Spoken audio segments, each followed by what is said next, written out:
నా 29 విషెస్‌లో next wish ఒక sunset.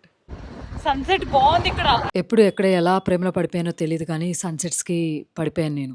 But every time నేను ఆ ఆకాశాన్ని చూసినప్పుడు స్కైలో ఏదో పెయింటింగ్ ఏసినట్టు అనిపిస్తూ ఉంటుంది. ఎస్పెషల్లీ సన్‌సెట్స్ టైమ్‌లో ఆ gold, orange, different shades of pink, red అన్నీ చూస్తూ ఉంటే మనసుకి తెలియకుండానే చాలా ప్రశాంతంగా అనిపిస్తూ ఉంటుంది. ఒక సన్‌సెట్ చూడ్డానికి కూడా విష్ లిస్ట్‌లో యాడ్ చేసుకోవాలి అనంటే యెస్. బిజీగా పరుగులు తీసే మన జీవితంలో ఎదురుంగా ఉండే అద్భుతమైన మూమెంట్స్‌ని అప్రిషియేట్ చేయడం మానేస్తాం. ఎందుకంటే అది ప్రతిరోజు మనకు కనిపిస్తూ ఉంటుంది కాబట్టి. Sometimes we have to take a time to appreciate the beauty of the nature అని నేను విష్ లిస్ట్‌లో యాడ్ చేసుకున్నాను. ఒక పీస్‌ఫుల్ డే ప్రశాంతంగా ఏమీ ఆలోచించకుండా అలా ఆకాశాన్ని చూస్తూ సన్‌సెట్ అవుతుంటే దాన్ని ఎంజాయ్ చేయాలి అనేదే నా కోరిక. అండ్ ఈ సన్‌సెట్ విష్ ఫుల్‌ఫిల్ అవ్వడానికి నేను ఎలాంటి ప్లాన్‌లు చేసుకోలేదు. ఏదో ఒక రోజు ఒక డే స్పెండ్ చేద్దామనైతే అనుకున్నాను. కానీ అన్‌ఎక్స్‌పెక్టెడ్‌గా యూనివర్స్ నాకు గిఫ్ట్ ఇచ్చేసింది.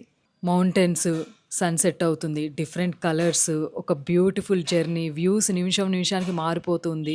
1 అవర్ పాటు you are continuously watching the beauty of nature. ఎంత అమేజింగ్ ఫీలింగ్ గదా! లైఫ్‌లో చెప్పేది ఒకటే. Not every moments need a reasons. Some are just meant to be felt. And ఇలా ఫాస్ట్‌గా పరిగెత్తే ఈ ప్రపంచంలో sometimes we have to learn to pause and just watch the sky. Wish completed.